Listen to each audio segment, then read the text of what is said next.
Olá, meu nome é Alexandre Henrique, irei iniciar a aula 8 do curso de História Geral e o assunto que será tratado é o fim da história da Grécia. Agora vamos começar uma nova história, que é Roma, das origens à expansão. É importante perceber que pensem as conquistas obtidas pela plebe durante os primeiros séculos da República, o modelo de organização romana sempre foi aristocrático, com as soluções políticas marginalizadas à plebe das decisões. Também é importante notar de que a expansão pelo Mediterrâneo alterou substancialmente as estruturas sociais e econômicas romanas, abrindo o caminho para a crise da República e o advento do Império, bem como o fato de que a plebe não foi beneficiada das extraordinárias riquezas geradas pela expansão. Atente aos seguintes temas: estrutura social, econômica e política no período da monarquia, significado do estabelecimento da República, lutas sociais no início da República, guerras púnicas e a expansão pelo Mediterrâneo, efeitos econômicos e sociais gerados pela expansão, o advento do escravismo como forma determinante da relação econômica. Então a gente vai falar das origens de Roma e chega até o seu império. As origens de Roma encontram-se no processo de ocupação e povoamento da Península Itálica, notadamente de uma planície situada na região centro-ocidental, o Lácio. Acredita-se que os primeiros habitantes da península tenham sido os povos autóctones, os lígures ao norte e os sículos ao sul.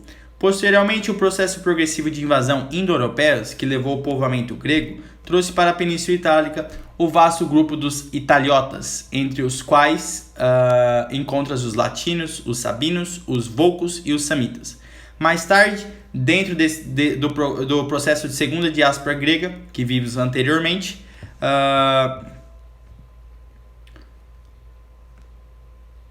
a região, notadamente ao sul, foi largamente ocupada por povos vindos dos Balcãs, como atestam os vários elementos que denunciam a influência grega na formação original de Roma.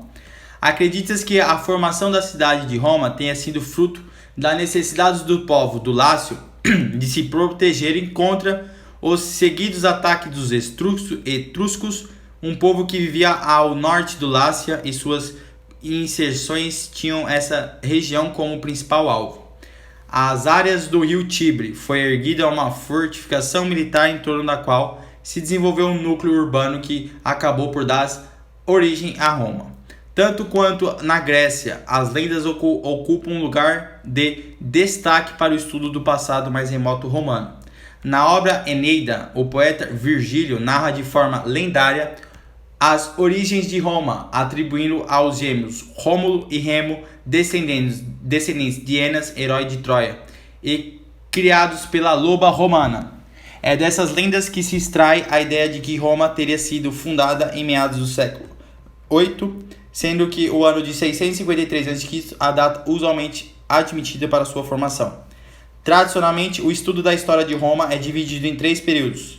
O período de acordo com os regimes políticos que vigoraram ao longo dos séculos. São eles a monarquia, a república e o império. Essa divisão servirá de base para a nossa análise. Vamos começar pela primeira, com o império. O império é do século VII até 509 a.C. A concentração de pessoas ao longo da fortificação criada pelos latinos contra os etruscos necessariamente impôs o estabelecimento de uma forma de sobrevivência.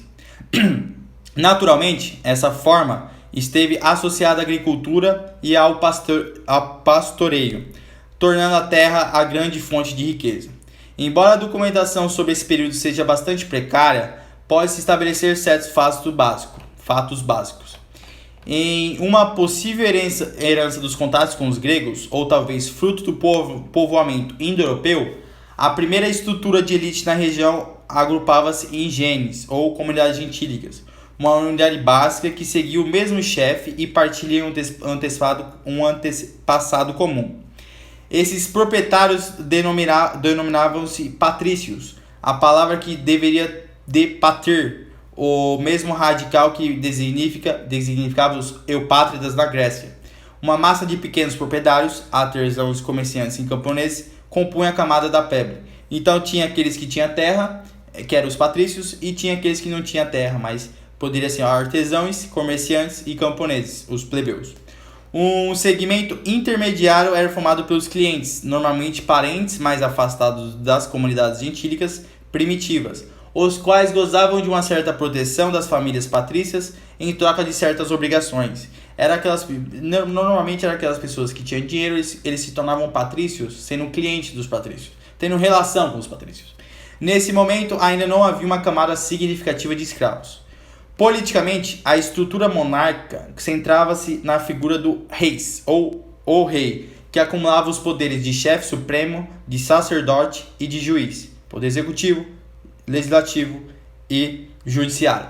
Ao seu lado havia o Conselho dos Anciões, Senado, formado pelos chefes das principais famílias patrícias. Pouco se sabe sobre a composição étnica da cidade de Roma em seus primórdios. As lendas nos falam em 7 reis durante o período da monarquia. Os 4 primeiros latinos e os 3 últimos etruscos. Acredita-se que a presença etrusca em Roma seja muito anterior ao governo de Tarquínio o Antigo, o primeiro dos 3 reis etruscos em Roma, e o primeiro rei romano sobre o qual existe alguma documentação escrita. Na verdade, a presença de reis etruscos em Roma reflete as lutas entre as cidades-estados pela hegemonia da Península Itálica. Durante todo o período do reinado etrusco, verificou-se uma série de tentativas por parte destes de limitar o poder patrício, aliados a setores populares, basicamente comerciantes, os quais haviam enriquecido justamente em função da presença etrusca.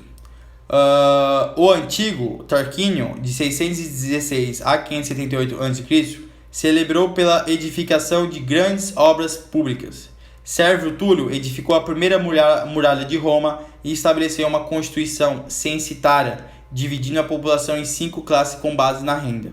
Essa divisão constituiu a base do novo órgão político, a Assembleia Centurial, onde os cidadãos agrupavam-se em 193 centúrias, cabendo a cada centúrio um voto.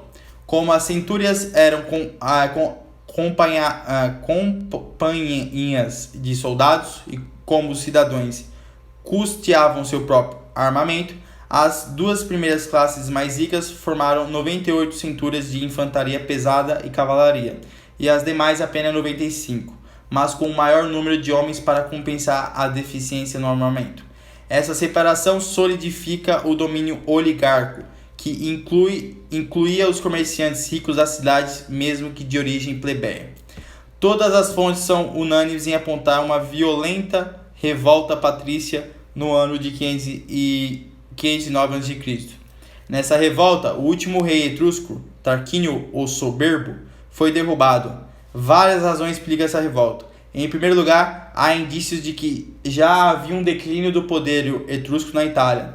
Em segundo lugar, mais importante, sem dúvida, foi a tentativa dos patrícios de rasgarem o monopólio do poder político, ameaçados pelas reformas empreendidas pelos reis etruscos. Tal conclusão é facilmente confirmada ao analisarmos a estrutura política criada pelos patrícios após a revolta, a República. Então, eles se revoltaram contra essa dominação dos etruscos e formaram um novo regimento político, a monarquia, que vai de 509 a.C. até 27 a.C. Então, passa por 4 anos. A palavra república deriva do latim res publica, ou coisa pública, adotando o sentido de uma forma de governo dos cidadãos, ao contrário da monarquia, que seria visto como um governo pessoal. Entretanto, não devemos ver qualquer significado democrático no sentido da criação de uma forma de governo amplamente aberta aos interesses populares. No golpe que destruiu a monarquia e implementou a república em 509 a.C., ao contrário, a república criada em Roma foi uma instituição exclusivamente patrícia, como atestam os mecanismos de governo e controle social implementados logo no seu estabelecimento. A eliminação de cargos de rei efetivamente acabou com a concentração de poderes, gerando o aparecimento de vários cargos administrativos que marcaram a República, as magistraturas. As mais altas magistraturas eram os cônsules, em número de 2 e com mandatos anuais. Eles eram responsáveis pelo comando do exército e pelo controle da administração. Também participavam da reunião dos senados e propunham leis. Abaixo dos cônsules havia os pretores, que se encarregavam da justiça. Os questores, que cuidavam das finanças do Estado e da arrecadação de impostos. Os edis, que eram responsáveis pela conservação da cidade. E os censores, escolhidos a cada 5 anos, que deveriam fazer o censo dos cidadãos segundo sua renda pecuniária e vigiar sua conduta. O fim da concentração de poderes fez com que nenhum cargo administrativo em Roma fosse mais importante que o Senado, o qual passou a ser o órgão máximo da República. O fato dele ser formado exclusivamente por patrício, em caráter vitalício, era um grande elemento que garantia a eles o absoluto controle do poder. Era o Senado quem controlava a administração, as finanças, os assuntos militares e exercia os poderes legislativo e judiciário. Também era ele quem elegia os magistrados e, em casos de calamidade pública, indicava um ditador que, por meio de um máximo de 6 meses, prorrogáveis por mais 6, governava com plenos poderes. A Assembleia Centurial foi mantida, mas seu papel passou a ser de mero ratificador das decisões do Senado. Mesmo assim, os patrícios mantinham o controle da maioria das centúrias e, consequentemente, das decisões da Assembleia. Esses elementos são suficientes para que se compreenda que a instalação da República significou a definitiva marginalização da plebe de qualquer decisão política.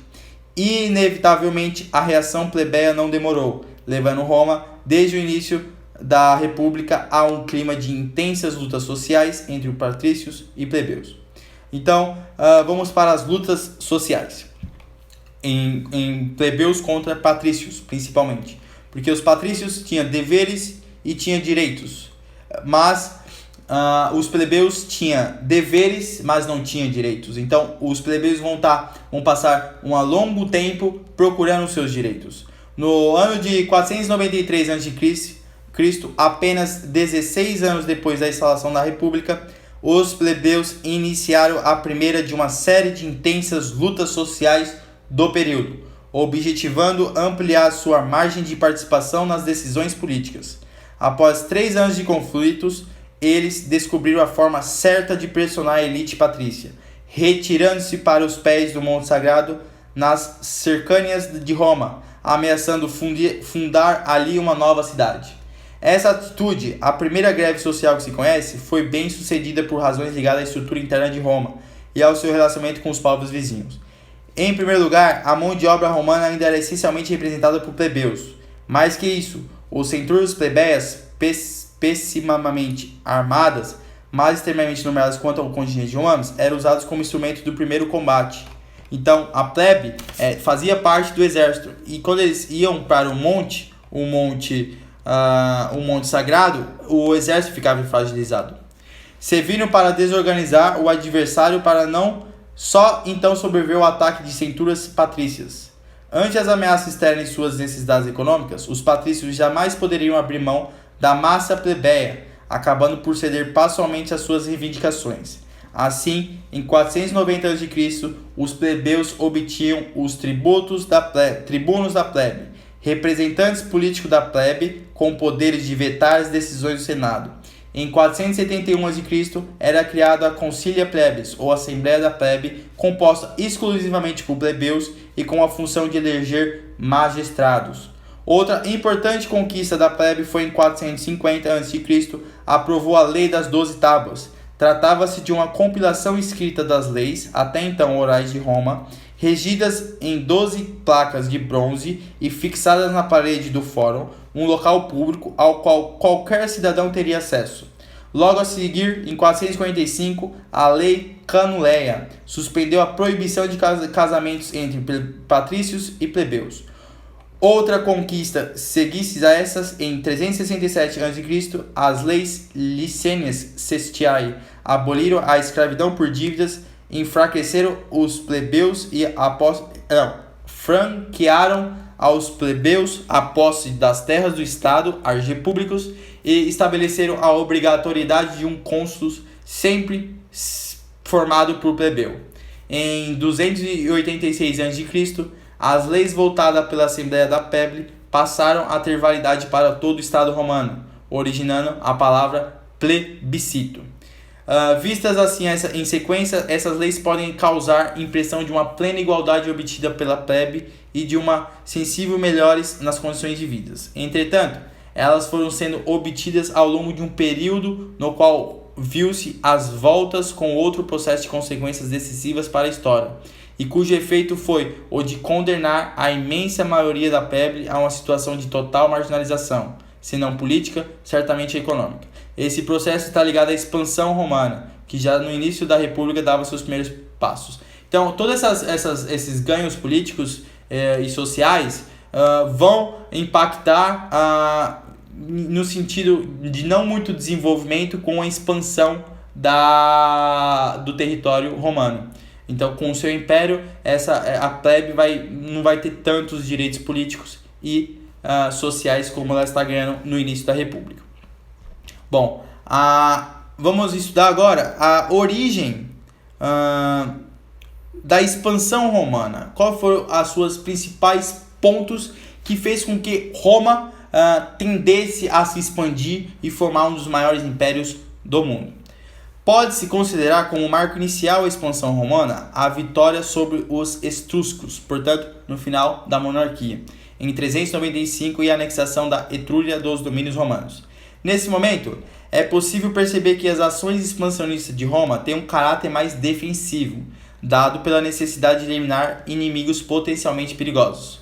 O mesmo raciocínio aplica-se à luta contra Pirro, rei da Epira, em 281 e 75 a.C., que havia envolvido tropas à península em apoio às cidades da Magna Grécia.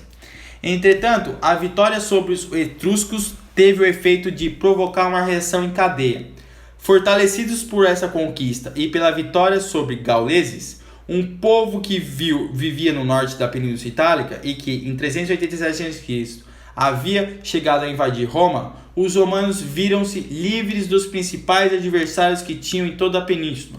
Mais que isso, cada conquista exigia outras novas conquistas para garantir sua posse e segurança. Dessa forma, em um período muito curto, Roma viu-se no controle de toda a península, impondo seu domínio do norte da Itália até as regiões da Sicília. Foi a posse dessa região pelos romanos que estabeleceu a rivalidade com a cidade de Cartago. Rivalidade essa que assinaria um dos marcos mais importantes da República Romana. A guerra contra Cartago é conhecida como as Guerras Púnicas e a conquista do Mediterrâneo. Então, as Guerras Púnicas é Cartago versus Roma. Vimos anteriormente que a cidade de Cartago origina-se... a cidade de Cartago é aqui, Cartago. Aqui é Itália, aqui é Cartago. Vimos anteriormente que a cidade de Cartago origina-se de uma colônia fundada pelos fenícios, no extremo norte da África, logo a sudoeste da Sicília. Desde tempos muito remotos, os romanos chamavam essa região de Punis, daí chamados de Guerras Púnicas, ao conflito que envolveu Roma e Cartago em 264 e 146 a.C.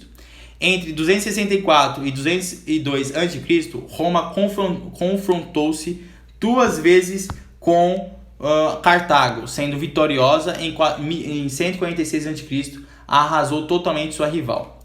A primeira guerra, 264 a 241 a.C., foi fruto direto da extensão dos domínios romanos na Sicília, onde herdou a rivalidade entre Cartago e as cidades da Magna Grécia. No decorrer do conflito, Roma transformou-se em uma potência terrestre e potência naval, obtendo o domínio sobre as ilhas da Sicília, Córcega e Sardanha, com a vitória. A Segunda Guerra, 219 e 202 a.C., representou o mais sério desafio à sobrevivência do Estado romano. O general cartaginês Aníbal, considerado um dos maiores táticos de todos os tempos, conseguiu neutralizar toda a estrutura de defesa romana, invertendo toda a lógica de ataque.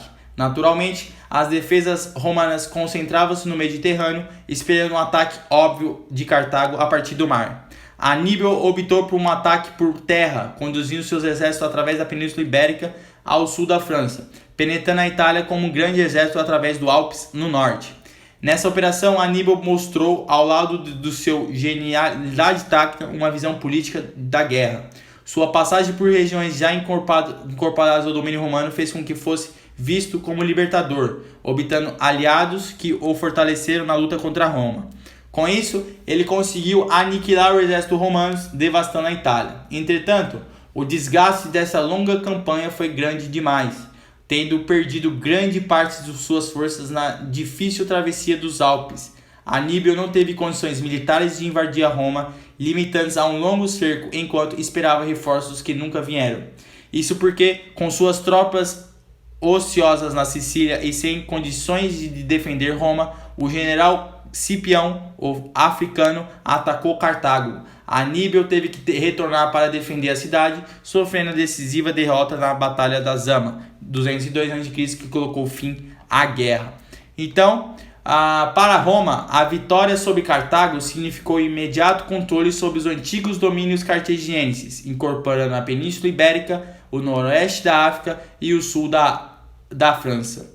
Meio século mais tarde, os romanos voltariam a entrar em guerra contra Cartago. Cartago tentava reerguer-se após a derrota, fato que já havia acontecido após a Primeira Guerra Púnica. A sentença Cartago deve ser destruída era proferida no Senado romano no final dos discursos de Catão, o Antigo, 234 a 149 a.C., que dessa maneira chamava atenção para a urgência da aniquilação completa de Cartago. Assim, a Terceira Guerra Púnica, 1150 a 1046, teve por efeito a completa destruição de Cartago. A cidade foi devastada, seus habitantes trucidados ou vendidos como escravos, as ruínas levadas para o mar e o seu território declarado maldito, salgado para que nada ali pudesse crescer. Paralelamente ao conflito com Cartago, Roma lançava seus olhos para o Mediterrâneo Oriental. Após seguidas guerras, a Macedônia e a Grécia são transformadas em províncias, e o reino de Pérgamo incorporado em 133 a.C. Roma tornou-se o poder dominante também na área helenística, prosseguindo em sua política expansionista no século I com a conquista do Ponto, da Síria e do Egito. O Mediterrâneo transformou-se assim em um lago romano, o Mare Nostrum, elo entre as várias partes de um gigantesco império. Bom, isso foi o Império de Roma. Ele conseguiu ganhar Cartago, ganhou autonomia, ganhou força, credibilidade, invadiu as regiões da Macedônia que estava em decadência, pegou todo o Império da Macedônia, que era o Império de Alexandre II. Então ele foi das Ilhas Balcânicas, ele foi das Ilhas da Ibérica, União Ibérica, até o Oriente. Um fato muito importante de falar são as transformações sociais trazidas pela expansão. Bom, naturalmente, uma expansão do porte de expansão romana traria profundas transformações sociais e econômicas, as quais acabariam por modificar toda a estrutura interna de Roma. Em primeiro lugar, as riquezas geradas pela expansão praticamente aniquilaram a agricultura plebeia, voltada essencialmente para a produção de gêneros de consumo interno. Ao mesmo tempo, o vasto comércio que se desenvolvia ocupava o lugar antes pertinente à atividade agrícola.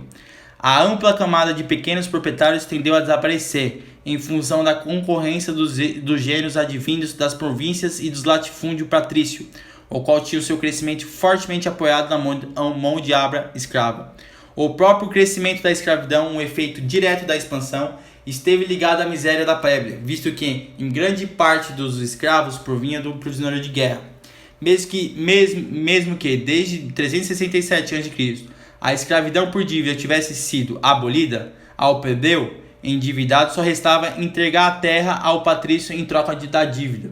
Com isso, verificou-se em Roma um processo de concentração fundiária, com grandes propriedades patrícias transformadas em grandes latifundiários, voltado a uma produção extensiva de exportação, a qual o trabalho escravo adaptava-se perfeitamente. A miséria da plebe, sem terra e sem trabalho no campo, conduziu a um processo de êxodo rural, concentrando-se em Roma toda a massa miserável, fato que trouxe evidentes decorrências em termos de tensão social e política. O crescimento do comércio abriu possibilidades de enriquecimento a uma camada de plebeus urbanos, dando origem a um novo setor social, os homens novos, os cavaleiros, ou os burgueses, os comerciantes. Ao mesmo tempo que sua condição plebeia impunha uma situação de marginação política, sua riqueza tornava-os naturais adversários do Estado patrício, fato que também representou um elemento a conspirar contra a ordem republicana. A expansão trouxe ainda um forte componente militar. No rastro das conquistas romanas e de necessidade de uma força militar mais eficiente, o exército romano passará por um processo de profissionalização a partir do século II a.C.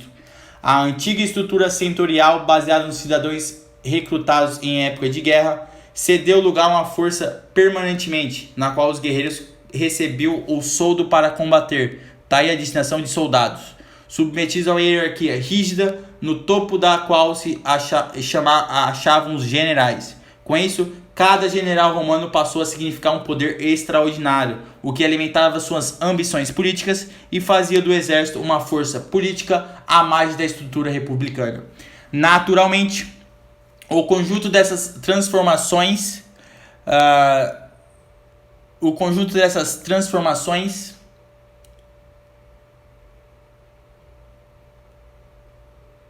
teve por efeito enfraquecer o poder patrício como este fora concebido. A luta de plebeus miseráveis e escravos por melhores condições de vida e de generais e homens novos pelo poder fazer com que os últimos 2 séculos da República fossem caracterizados por lutas internas, guerras civis, que acabaram, em última análise, resultando na queda do regime republicano, não por acaso. Esse período é conhecido como a crise republicana. A crise republicana será tratado na aula anterior, em que a gente vai ver a crise e o início do império. Vamos fazer essas duas na aula posterior, desculpe. Vamos fazer essas duas questões e na próxima aula a gente entra na crise do império e o advento, na crise da república e o advento do império. A questão PUC, São Paulo 2012. As guerras púnicas, portanto, romanos contra cartagos, entre romanos e cartaginenses, duraram de 264 a 146 a.C. Entre os seus resultados finais podemos considerar que, fortaleceram a presença romana na região do Mar Mediterrâneo com o estabelecimento de províncias nas terras conquistadas. Letra B é a questão 3. PUC, Rio Grande do Sul, 2014. As relações sociopolíticas conflitivas entre patrícios e plebeus marcaram o período histórico da República, na Roma Antiga. Nesse contexto, a permissão de casamento entre membros desses dois grupos sociais, a partir de 455 a.C., produziu o surgimento de uma nova aristocracia que passou a controlar o acesso de cargos públicos mais elevados. Letra D. Deixa o like, compartilha e até a próxima aula. Tchau!